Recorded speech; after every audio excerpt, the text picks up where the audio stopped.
Hello and welcome to Life Clarifications with Natasha. And I am so grateful to have my good friend Sue here, who is just an amazing person who, she's been with me for a while as a client, and now she's just a super good friend. And we just have these endless conversations about things.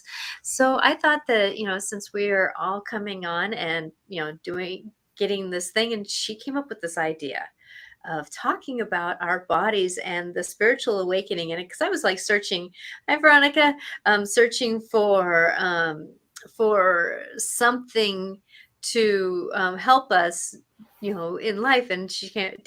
Have you thought about bodies? Talking about bodies, and I'm like going, that's what I was supposed to talk about. You want to be on with me? And she said, sure. So Sue, thank you for being here. You are a gift. Well, thanks for inviting me. Yeah, you called it a very opportune time when my body was speaking very loudly, and I said, "Why don't we talk about this?" Yeah, and there's no mistakes. I mean, that's where I'm feeling like the universe is just right there, catching us where we need it, and we just got to follow through and listen to it. So we're all going through this spiritual awakening, and I know that many of us have been going through a spiritual awakening for many, many years. I know I started on it when I was born, so it's not necessarily that I'm new to this whole spiritual awakening and spiritual growth and all that kind of stuff. But there was something that really changed around the 2000 time frame, and then the 2012 time frame was another real big glitch that kind of said, okay, it's time for us to wake up.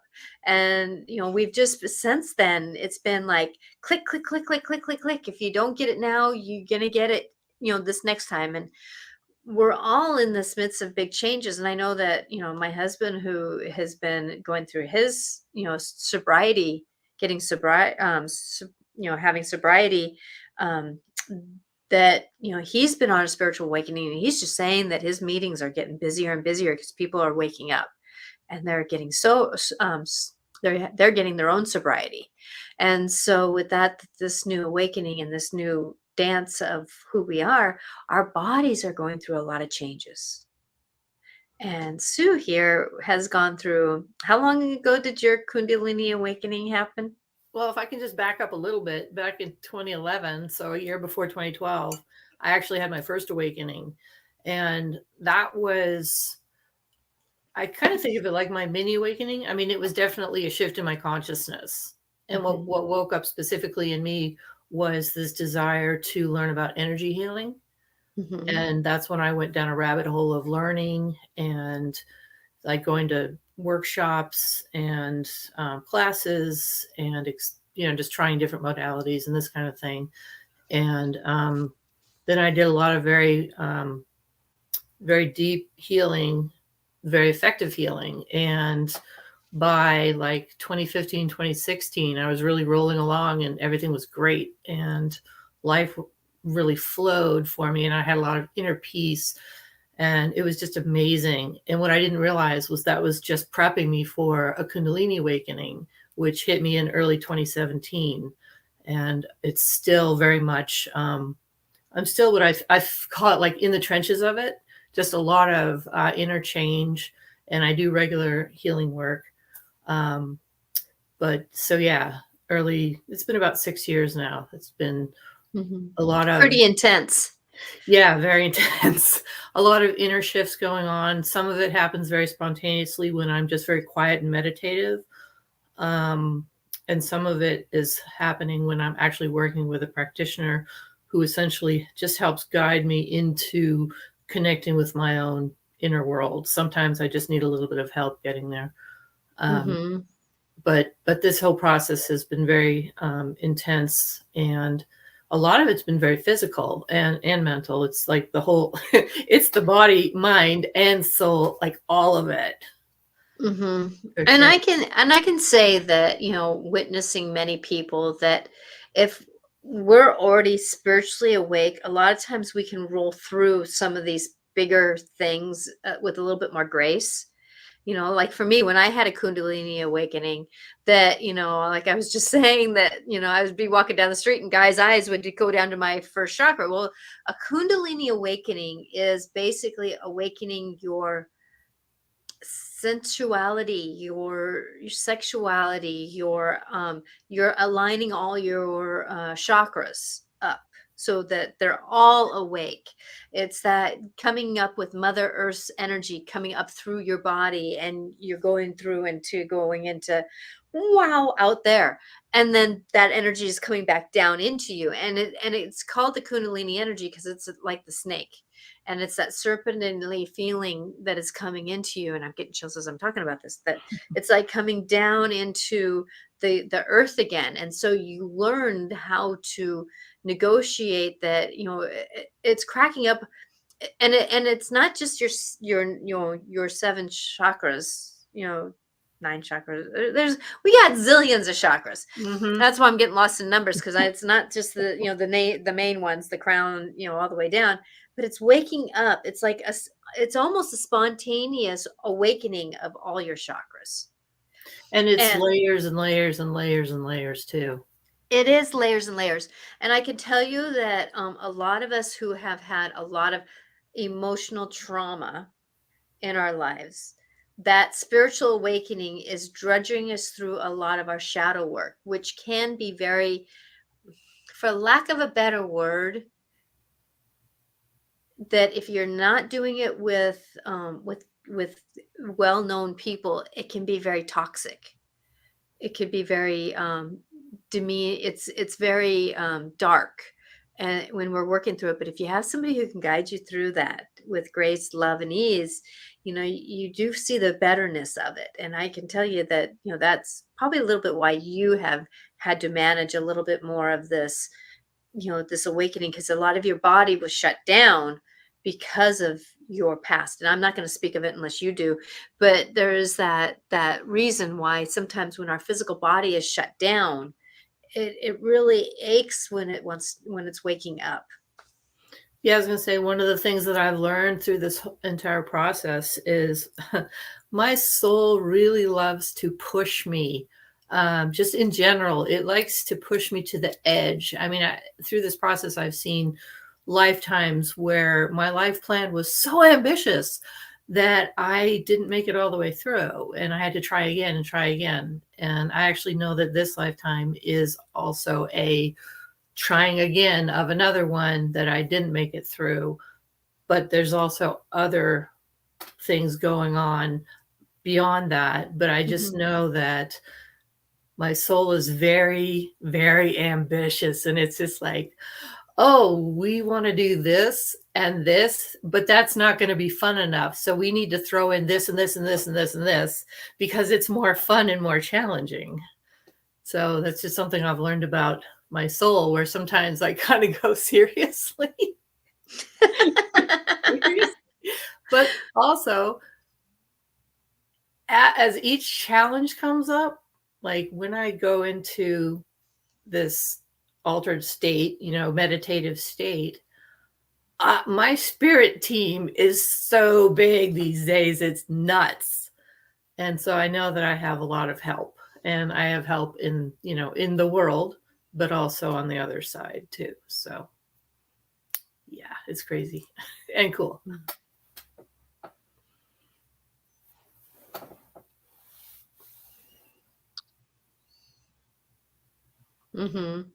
Yeah. No, that sounds good. I am getting kind of notice that my Wi-Fi is a little bit sketchy right now. Yeah, I see that. Yeah, so so we'll give it a minute. I was like hearing, okay, tone my energy down, because I can start zapping energy. So I'm gonna tone my down, and I'm actually gonna take my cell phone off so there's less text on it right now.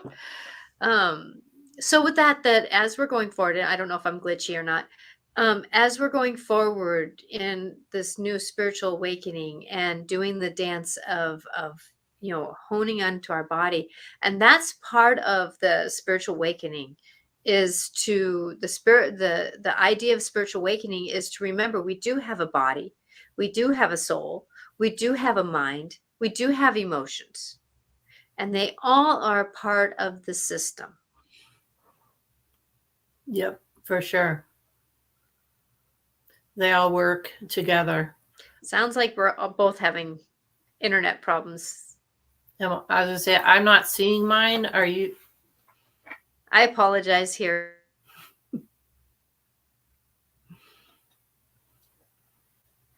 Well, if I'm still on, I see that I'm still on. I'll just say that, yeah, our bodies and our minds and everything are definitely connected. And a lot of the healing work that I do after I release something, which might be mental stuff, I will have physical symptoms afterwards for just a couple days. Like I might get a sore back, or I might feel a little more tired. Sometimes I feel more energized. Oh, is Natasha coming back? There you are.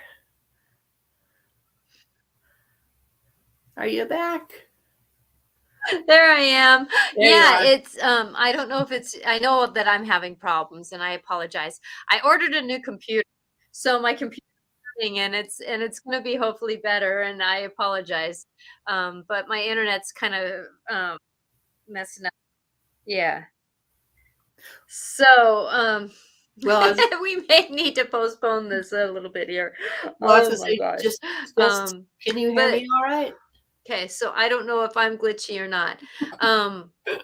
It is this dance of where we're going and what we're doing and how do we do it. And, there's this, magic that we are. So go ahead and speak, as I know that, your internet is probably better than mine right now.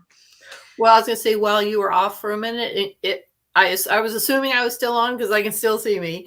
And I was just talking about how after an energetic release or a healing, my body will shift and adjust, because I know that every time I create an inner healing, it's literally changing my DNA, and Yes, I can. My entire physiology will shift and adjust. And sometimes that's a bit uncomfortable, but it's usually about a day or two, or I might need a nap. But it's temporary. And those are just some of the side effects of doing very, very deep healing. The cool thing is after the side effects leave, my body's always happier than before the shift. And Miss Natasha is off again.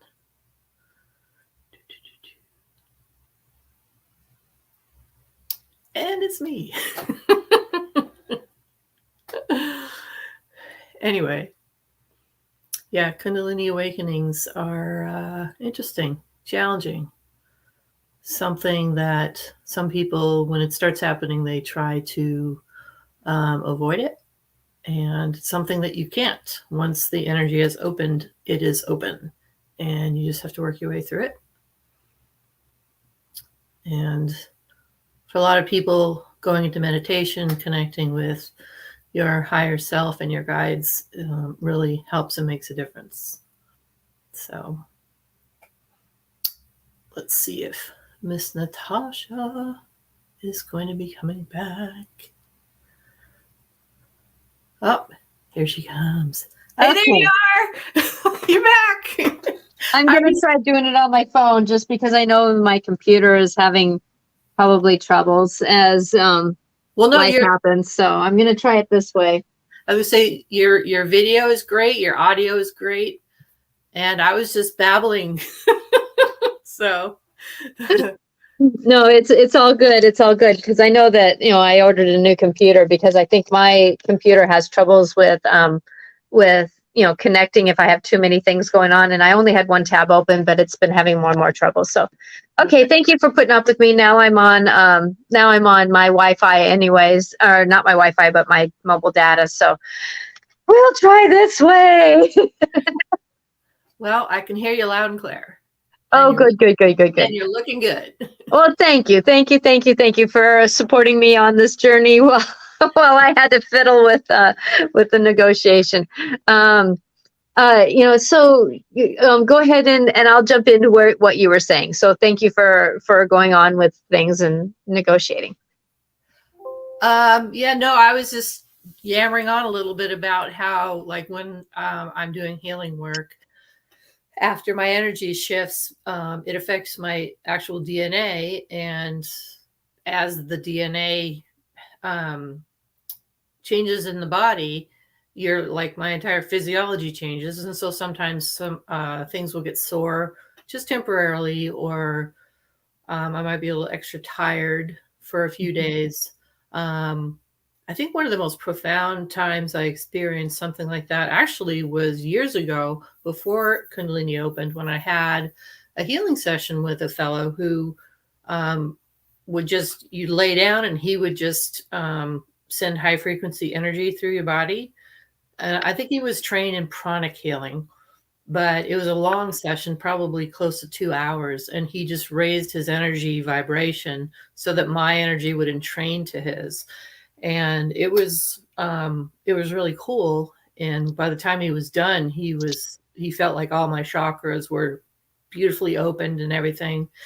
But the few days after that, my low back, which had been an issue, it's so uncomfortable. I was, having to take some pain medicine and heating pads and this and that. And it was just miserable for about 2 days. But then after that, my back was so comfortable, and it was so healed that I was able to get off of the hamster wheel of physical therapy, cortisone shots, physical therapy, cortisone shots. I was heading for surgery next. Mm-hmm. With that one session, I've never had to have surgery on my back. Yeah, and that's the thing is that when we're waking things up, it's that thing about how it's like a motor that's been sitting, a car that's been sitting over winter. You have to get things moving again. You have to get that energy moving again, and that stagnicity of something happening. And if you think about the lower back, that's where the kidneys are. The kidneys are about flushing, our emotions. Our lower back is about how do we sit in our life. How do we, because your lower back, it affects it, when you're sitting. And the lower back is about how do we, it's that natural curve. So how do we curve with our life? How do we support our life? That's also, people don't always think about this. The chakra system is, okay, so I am not going to deal with anybody who is going to be asking for readings for someone. And I'm going to delete that comment. It's nice I can still do this on my phone. So when we're going forward, that, our chakras, are 360. They're not front, back. A lot of people think our chakras are to the front. They're actually you're welcome, Veronica. They're actually back side. They're 360 around us. And so if we've had a blocked system, and if people think about it, our lower chakras are a lot about how do we negotiate our life in our being. How do we dance with our day to day? The first chakra is basically about how do we live our life? Do I have enough food? Do I have enough water? Do I have enough? Am I enough? Is there enough? The second chakra is about that. How do I feel about myself? What is that I've been holding on to? How have I been negotiating? And a lot of us carry a lot of protection around us. And that's why sometimes we struggle with digestive issues. Am I having the troubles digesting my life? And that's your lower chakras. And so if we've been holding a lot of energy in that area, it's amazing how that works. I know 2 summers ago, I went down to California and I found the chiropractor that was working with me, he did some gut work on me. And I was like getting bloated and I couldn't figure out why I was so round. I was getting more and more round, and he did gut work with me. And, it was later in the day. So the next morning I woke up and it was like, oh my God, thank you for clearing me out. Because literally I cleared out. And now when I get work done, the one thing I do ask for is grace and ease for my body. When I go into a massage, I ask for, may I have grace and ease. If I'm going into the dentist, I ask for my body to handle this with grace and ease. Whatever transformation I have to do, let it be with grace and ease. And when we can do that, negotiate that, that we can be who we are, but we got to remember our body is processing slower than our mind and our spirit is. Mm-hmm. And so it's lagged. Yeah. I shared a story with you that, gosh, I forget how many years ago it was now, but I was working with a gal doing hypnosis work, and I was addressing like chronic irritations in my life that would send me running to eat when I wasn't hungry. And the work we were doing was great. And at one point I said, I've had acid reflux for quite a while. And I said, I wonder if we could heal this. And it was to the point where I did have to take a medication every day, so I wouldn't experience it.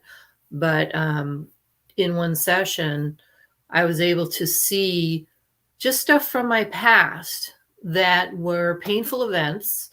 And when I saw my stomach, it had like these like knife holes had been punched in my stomach. And what came up in the session was like my inner child. And once I was able to reframe the story of my childhood, that part of it, my inner child started looking at things from the perspective of my higher self, and she changed. And then I saw this image of a bunch of my it just showed up as a little girl walking over to these little knife wounds in my stomach and laying their hands on each one. Like this, Mm-hmm. each wound was associated with one girl. She'd like, oh, this is mine. And she'd put her hands on it and she'd put a healing energy on it. And all of that, I was taken through the whole healing process. And after that day, I was just like, oh, I know this is healed. It's completely resolved. And it did take another, I think it was about 5 weeks until I didn't need the medicine anymore. But like I was taking these like 2-week packs. So after 2 weeks, I finished a pack of medicine and I stopped taking it. It was just a pill a day. I stopped taking it and I still had a lot of heartburn and some reflux. So I was like, oh, not yet. Mm-hmm. And then I took another pack and I was busy, life got busy. So I was like, well, I'll just take a little more. Anyway, when I stopped taking the next one, I had no more heartburn came up, no more reflux issues. I have not had reflux since then. And this was probably like around 2015 maybe.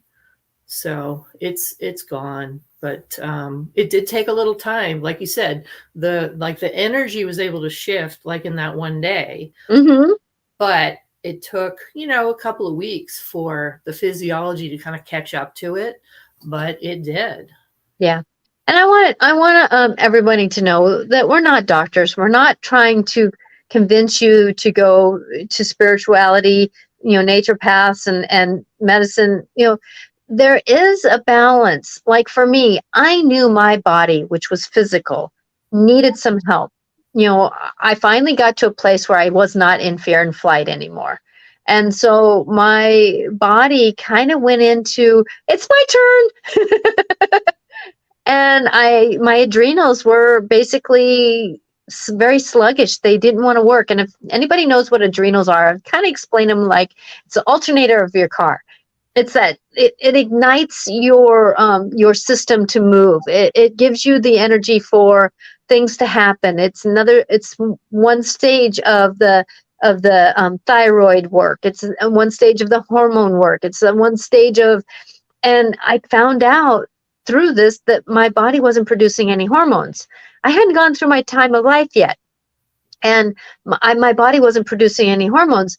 Then my liver started to say, wait a minute, I can't eat the foods that you want to eat. So anything with that would have any acidicity to it, like vinegar or anything like that, it basically told me not to eat. I would really get discomfortable. And then my gallbladder, and gallbladder is about, emotions and that kind of stuff, was really starting to act up too. And so it's just going down the list, I'm like going, this is not the way I want to go. And so I went and found out about some things, and we do need sometimes medical doctors. Mm-hmm. We do sometimes need, acupuncturists and hypnotherapists and naturopaths. And my dad was a chiropractor. I totally believe in a good chiropractor, and not ones that, are in it for the money. No, I'm out for somebody who wants to help you heal. And I know how to find them, I guess. So with that finding the ones that want to help me heal, that they really got me on some good medicine, good vitamins, standard processing. If anybody knows them, they are one of the better vitamins out there, and only chiropractors can sell them. Yeah, And they're food based, and so my body can handle them. And they have a certain medicine for the adrenal that I take. And today I didn't take it, and I started yawning about 1:00, but I'm actually doing really good because I actually could stay off the couch without taking my medicine this morning. So I know I'm healing. But, it is knowing that your body is needing these things. And I know a lot of us are going through, as I witness a lot of people, their adrenals are shot. They're not working to their optimum, moment, because we've been in fear and flight for so long. And that's what that gets it worn down, is when we're in fear and flight for so long, or we're in stress for so long, because it is, adrenals are the thing that does help us. It's the adrenaline. It's that, I'll get you out of this. But if it's already having to say, I'll get you out of this, the tank gets a little low. And so with that happens. And I can tell you, since I had found a chiropractor, that he found that my pituitary gland wasn't working very well. And I was always wondering why I was so sluggish in the morning. Talk about, and I don't drink coffee. Coffee and I don't work very well together. So I don't take coffee. I don't drink anything that in the morning. I usually try to eat some protein as my go-to in the morning. And, he helped my pituitary gland to work, which the pituitary gland is the thing that starts the adrenals. It really is the piece that helps the thyroid to work well, and the hormones to work well. It's the pituitary gland and the adrenals work really close together. Mm-hmm. And so with that getting those working, and I'm like going, I can think, I can actually move, I can actually do in the morning more than I ever thought I can do. It's amazing when we do that. But my medical doctor probably wouldn't have found it, because they want to do the blood tests. They want to do and I know for me, doctors try to put me in a category. Well, that's in the normal. It's a little bit on the low normal, but it's in the normal. And I'm like going, my naturopath says, that's you're way too low. Mm-hmm. I know it's in the normal, but you're way too low, because she knows she's communicating with me, type of thing. So find somebody who you can work, but find, like we were talking earlier, Sue, about how, you had your gallbladder situation, right? Yeah. You want me to tell it real quick? Sure. Okay, so a couple of years back, I had a gallbladder attack, and I went to my doctor, and she is a naturopath, but she actually recommended that I have it removed, because it like, I had an attack, but it kind of resolved, so it wasn't like a crisis. And at the time, I knew another naturopathic doctor, and so I got a second opinion, and that one said, well, actually, I believe you can heal it. And I took some supplements, changed my diet a bit. I actually did some energy healing around it. And for a good 2 years, I would say I was managing it. And then one day I couldn't manage it anymore. And it just was like time to come out. So I called a friend of mine and said, I need to go to the hospital. And she drove me, and out it came. Mm-hmm. But exactly. And so there's that thing is that, we can do some work on our bodies. But I also believe that like for me, when I was working on my adrenals and stuff, that I went on bioidentical hormones because my body needed something. So my doctor, we went through and did saliva tests and did it so that I would get the right balance. But I had to do something that was logistic. Now, am I one that, goes to the doctor right away? Yeah. But yet at the same time, I don't try to do it myself. I don't try to self-doctor in a way, but yet, I do try to negotiate it. I do try to do things. I do self-doctor in a way, but I know myself intuitively. And so I can talk to my doctors about it. And for me, it's hard to have a doctor that trusts me enough, like I found a doctor when I was having my kids who I said I didn't want to have an ultrasound. Mm. I didn't want to, I didn't want to have any of those extra energies on my baby, while we were working and, while life was going on. And I'm actually glad because of the stress I was under having my babies. My parents were getting sick and they were dying during this process of me being pregnant.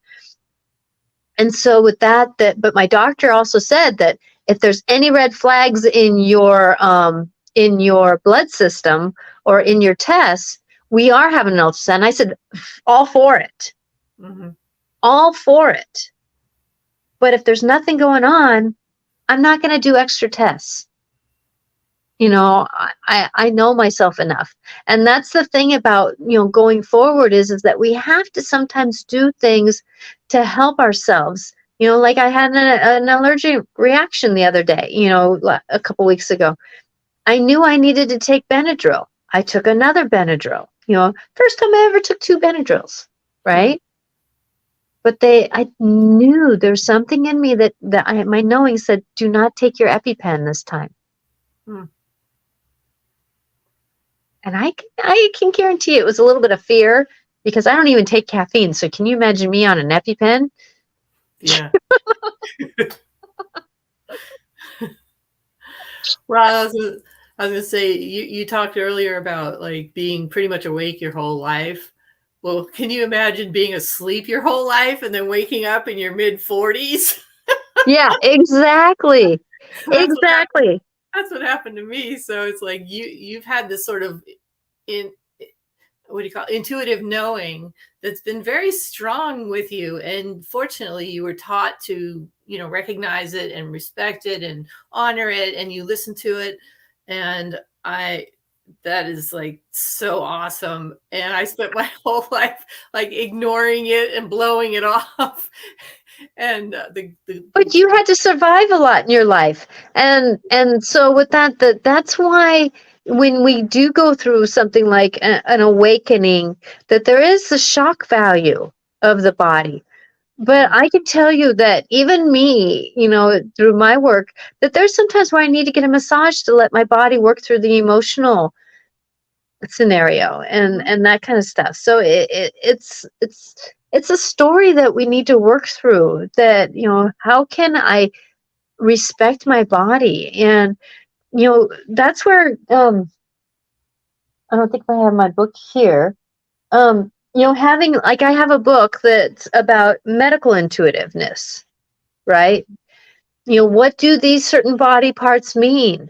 Google them. What is the spiritual meaning of a gallbladder ache, and see what that can be about, to give you a perspective of what you need to work on with your doctor and what you need to work on with your spirituality and your knowings. Mm-hmm. What do you need to work on with your emotions, all those kinds of things? Because, when we have knee troubles, there's a lot of energy that can sit there. Like you had an elbow problem, Yeah. Yeah, and there was a lot of past life involvement with that elbow.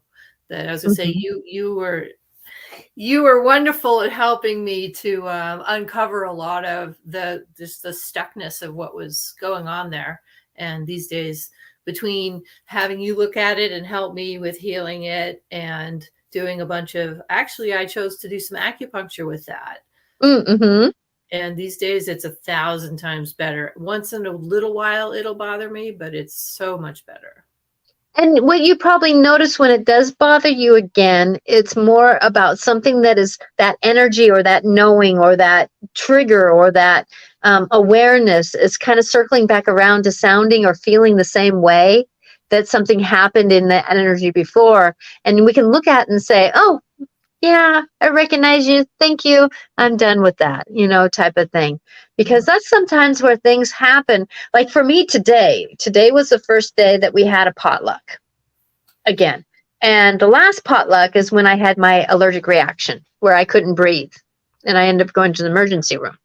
And there again was this, that my body was almost like going, there's something here I need to react to. And I'm like going, calm down, lungs, calm down, lungs.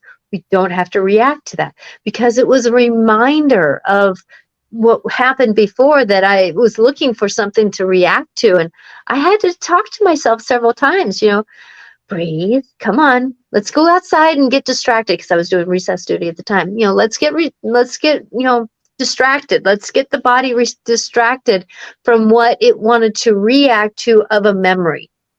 And sometimes when we have a memorable reaction, our body will can get a lot of the same scenarios. And yet at the same time, though, I know my body enough that it wasn't something. And I sometimes had to look around the room and say, see body, see lungs, there's nothing to react to here. Mm-hmm. Now, the only thing that I can say that maybe was a little bit of a hindrance was there was a couple of pie or desserts from Costco. Okay. And so there might have been, and Costco is one of the hugest places, if you have a nut allergy, that you do not want to buy from. Yeah. Because they have one of the biggest contaminants, cross-contaminations.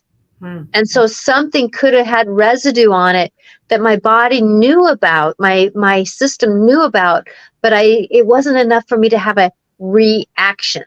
Sure. Mm-hmm. And so it's that process of how do we convince ourselves mind over matter in a way, but yet at the same time, though, that like your gallbladder, there's a time when it's like, it's not mind over matter anymore. Well, yeah, I was gonna say, and after it happened, at the time, I actually felt like a little bit of a failure in a way. Like why couldn't I heal it? What did I do wrong? That kind of stuff was kind of coming up a little bit. And another intuitive friend of mine said, "Oh, honey, you put a lot of detrimental stuff into that gallbladder that was like bad for your soul." I mean, like that was where I tucked it away so that it could be removed, and then it's just gone. And she's like, yeah, exactly. Brilliant. That was so brilliant to just tuck it there and then just it's gone. Let it go. Exactly. That's where a lot of women when they have hysterectomies, they finally feel better because they've stuffed all their anti-womanhood into their womb. And then when it's taken out, it's like, whoop, and then it all kind of goes away with it, So, there's these things that we go through that this energy gets stagnant in our body. Kind of like for me, two summers ago about, my gut, it sat in a certain corner of my, I don't know which valve it is, but it was a valve. And when it got turned back on again, because it was shut down, because I was shutting down a part of my emotionalness, right? Mm-hmm. That once it's flushed out, then my emotions can flush out a little bit better. It was amazing, the emotional movement I did that summer. Cool. And that's the thing is that when we work with our body, we can work with a lot of our emotional movement. We can get rid of a lot of the being molested when we were younger or molested at any time. Doing the spiritual work is great healing work, but our body has to come along for the ride. Yeah, I would say one time when I had a frozen shoulder, oh gosh, maybe like 7 years ago. Anyway, whenever it was, I couldn't lift my left arm very high. And when I did look into it, hypnotically just to say, hey, shoulder, what's going on? I'll have these conversations with my body. And anyway, what we went down this wormhole of emotions, and what I ended up hitting on was rage. Just it felt like lifetimes of rage that for whatever reason, all of that was like, okay, time to come up, and it just got stuck in my shoulder. And it did take a bit of healing and actual physical manipulation, chiropractic, and this kind of thing. And it did take several months, but finally resolved. But yeah, lots of emotion there, big time.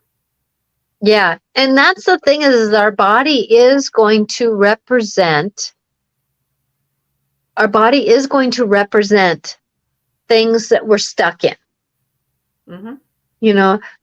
Like if we're afraid of movement forward, we're struggling with moving forward, we may have knee problems. Yeah. Or ankle problems. Would that involve hips too? Yes. Totally. I don't know about sciatica. The sciatica is usually is that I'm getting the message here. Sorry. The sciatica is a little bit of the struggle with moving forward and owning our own empowerment. Yeah, for sure. And it's not about moving forward, but there's that dance with our owning our own empowerment.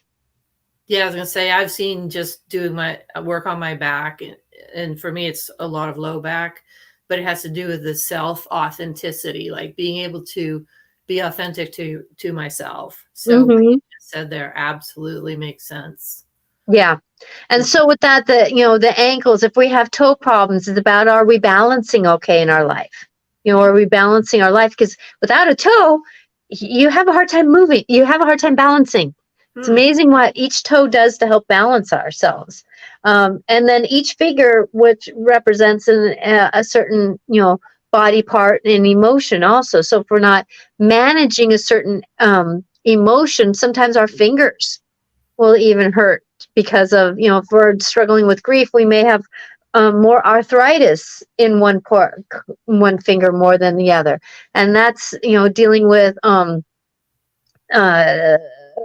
this is liver and gallbladder, the emotional finger here, but this one is, I think, intestines. And that kind of stuff. So how are we digesting our life? Because when we're having, what would this one be? Do you know? I'm just curious. As you were talking about the different fingers, I thought, oh, what's the little one? If you give me a second, I'll go get my stuff. Okay, just a second. I'll let you keep talking. No, the reason I asked is because one time when I was a kid, I slammed a door really hard, and it had glass panes. It was like a French door, and I put my hand right through the glass pane and cut right at the base of my finger where it connects to the hand. I sliced it really good. So, and that finger has a little bit of nerve damage in it to this day. So I'm just kind of curious to know, like, what is the pinky finger connected with, or what is that to do with? Because I know. Yeah, see, I have this. I do this healing technique that it's different things. So so the little finger is the heart and small intestine, and it's dealing with confusion and pretense.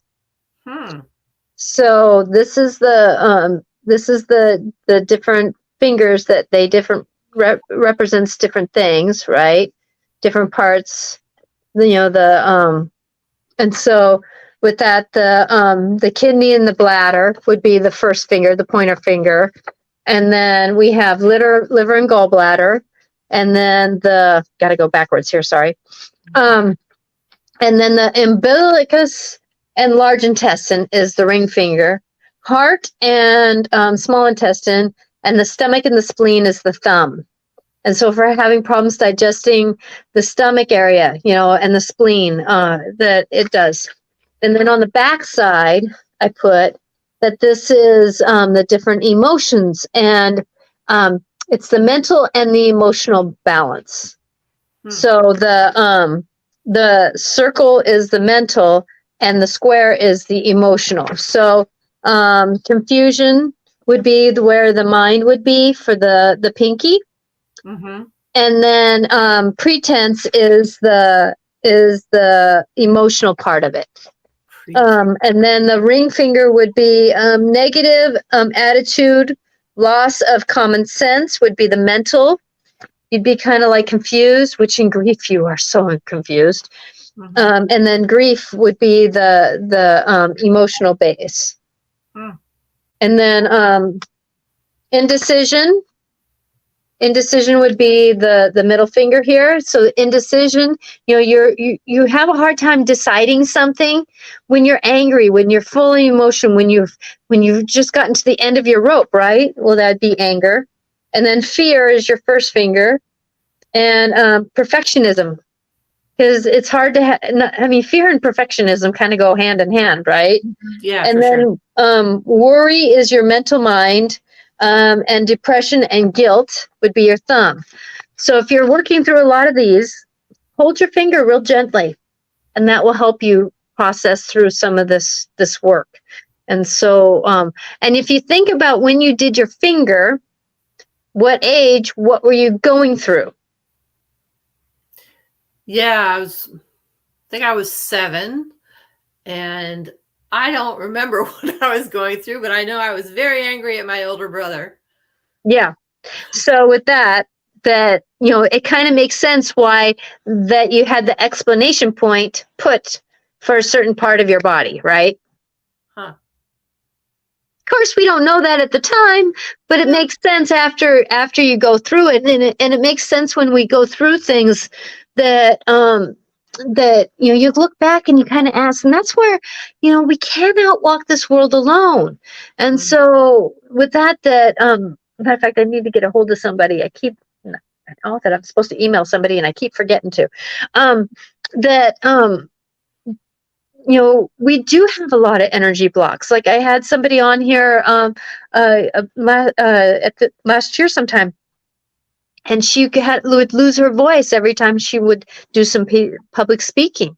Mhm. And you know, we worked through some past lives, we went through some things, and she's doing better. She's actually getting more of a voice, but it's that believing in yourself after you do it. Kind of like me today, going through the scenario of my lungs. You know, I had to believe that I was going to stay healthy, Mhm.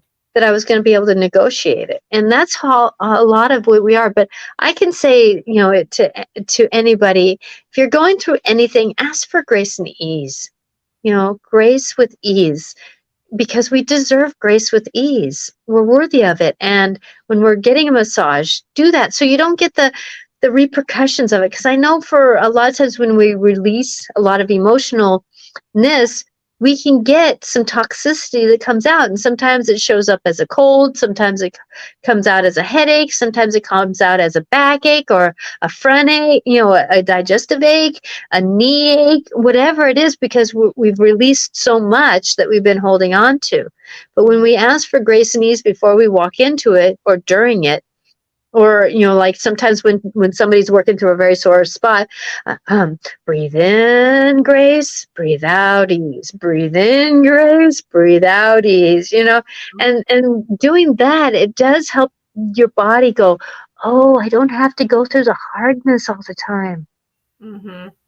Because a lot of us have been told that we have to have it the hard way. We don't have to have it the hard way. No, I left that behind. You know, it's funny as you were saying that, as I was learning about different energy healing modalities, and you know, I met you way back in the beginning of all of that. There were a few that just really stuck with me, and one of them that's really stuck with me the most is because it's so easy for me. Like it feels so natural, and I literally have had one of my guides come in, and I've learned he holds faith for me, Mm-hmm. because he always says, oh, this is so easy peasy, like this is going to be a breeze for you. And I just think of it like as the easy button in life for me. And I'm Mm-hmm. just like, why would anybody do something that's hard when you've discovered the easy button in life? You know? Exactly. And I'm not going to say though that you know, like you have had, you know, troublesomeness with this Kundalini awakening. You know, there's been days where you've, you know, been flat out energetically. You've been pretty foghead. You know, you used to be more of a writer and, you know, could read, and you even went through struggle of reading and, you know, doing things that were natural to you. You've almost had to realign yourself, Yeah, right? I'd say I still have difficulty with the reading and writing thing just because maintaining focus, Mm-hmm. sometimes it's like just not there. But I've even just given myself grace to go, okay, right now, this isn't happening. So instead of reading voraciously, if I can get through a book a year, I'm doing good. Yeah. You I know? hear you there. I hear you there. And you know, there's things that your mom went through, and I'm not going to label things. Mm-hmm.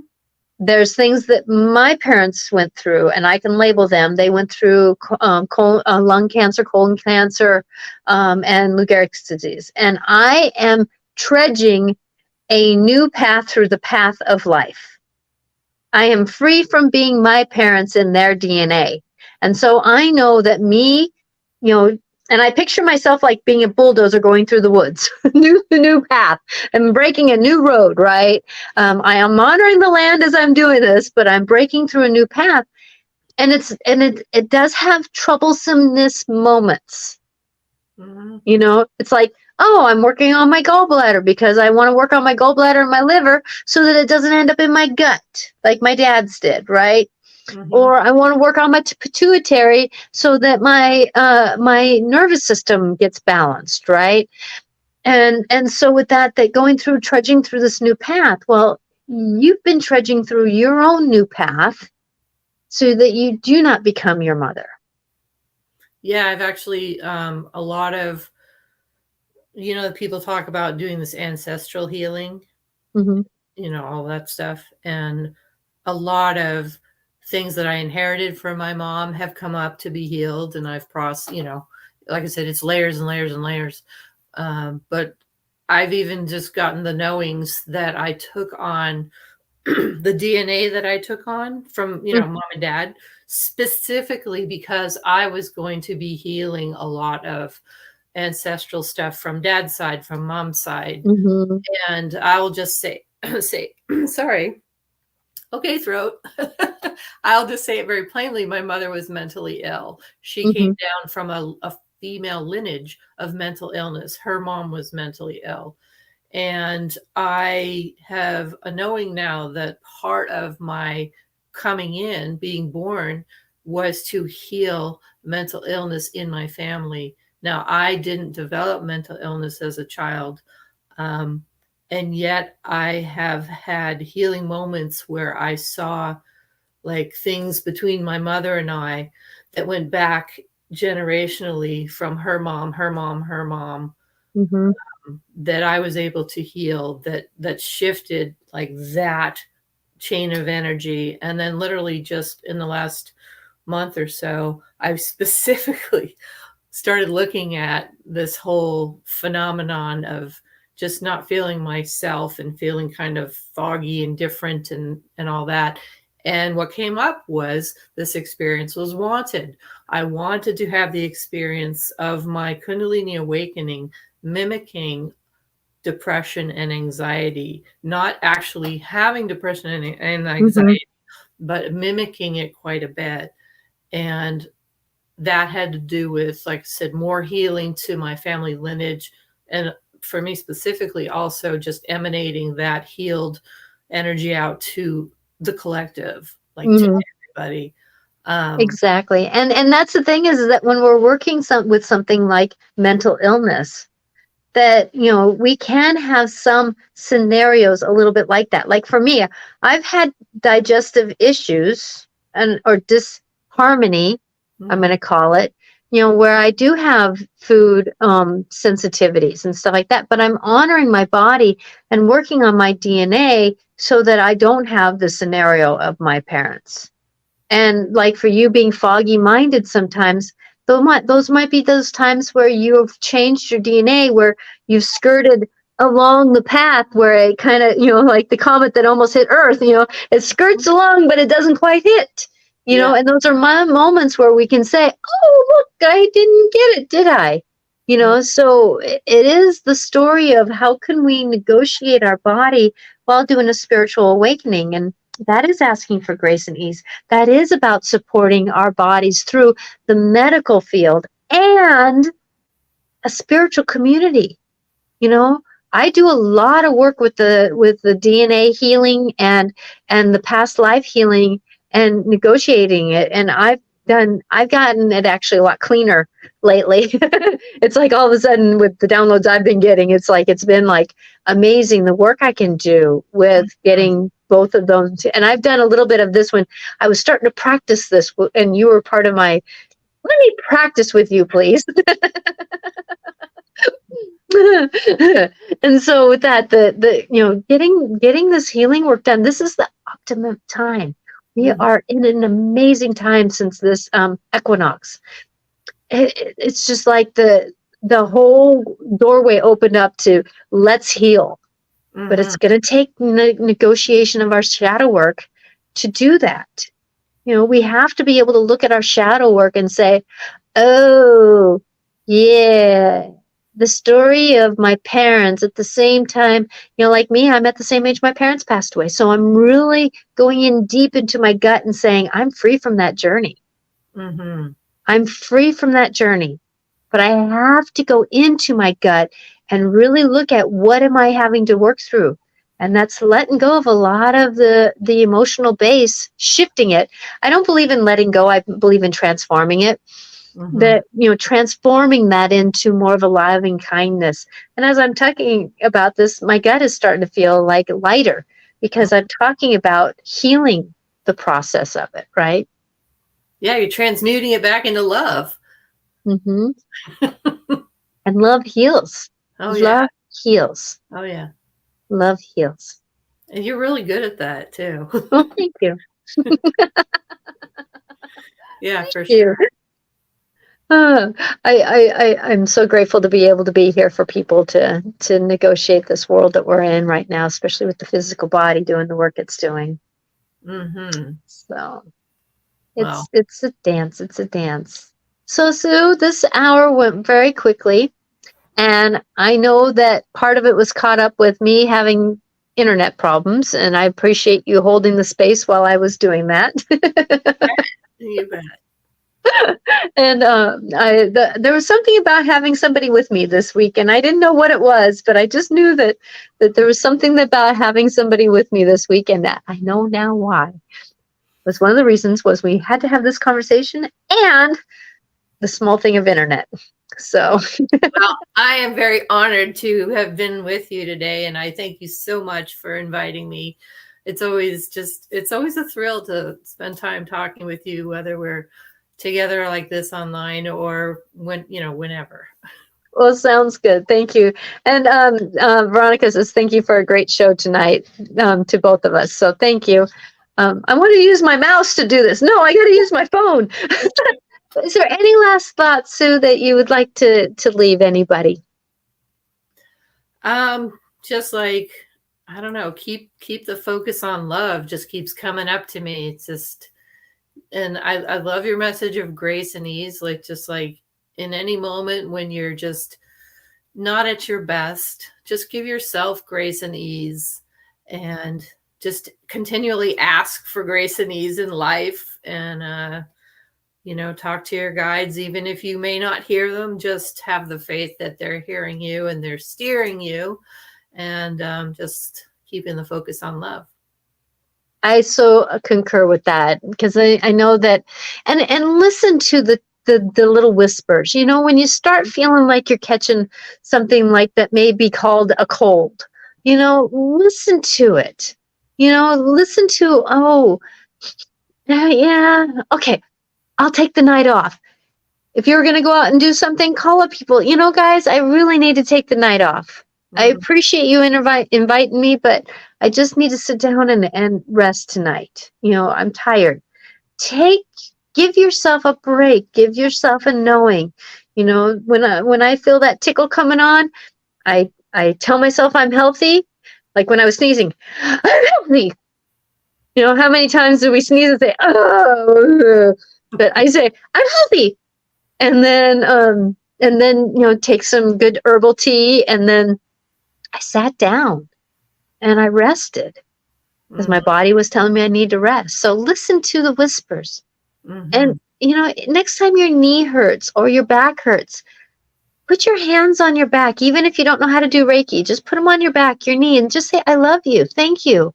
I love you and thank you. And if we can do that with our bodies, you know, our bodies will say, I got recognized. Okay. You know, sometimes our bodies just want to be recognized. I tell my gut all the time, thank you for digesting my life, because I'm grateful for having a new path that's not my family's. I'm free from my family's path. Right? Yeah. So blessings to everyone, and know that Sue and I will be back on. I'm hoping to continue this. I think this is another layer conversation. So we may be back on here in another couple weeks and finish up on this conversation. I didn't tell her about this, but there's just something about finishing this up, because there's something about the COVID dance that we need. You know, there's a reason why we go through these illnesses, and sometimes it is about another form of spiritual awakening. Okay, so blessings to everyone. Have a great, great, great blessing of a night and day and life, and remember to give love to yourself. If you know of anybody who would like to listen to this, please share it. Please like or subscribe to the station. And if you want to listen to podcasts, this will be on podcast later. I don't know about my computer. I got told I had a couple of months. I had about a month, and it was getting down to 2 weeks when I ordered my new computer. So I'm down to almost a week here. So I'm like, but it'll be on podcast. So see you on Monday. I will have a guest on Monday, Ezekiel. I was on his podcast just yesterday. That's going to be airing on. We talked for 2 hours, so it's going to be on 2 places, the 23rd and the 30th. That I'll put it on my website or my stuff, and he will be on Monday, and he's going to be talking about his spiritual awakening. It'll be Regan's birthday, so I'm hoping that we and he ends up being here. But if not, it'll be Ezekiel and I. Nice. So, blessings to everyone. Have a good night. Bye now. Bye.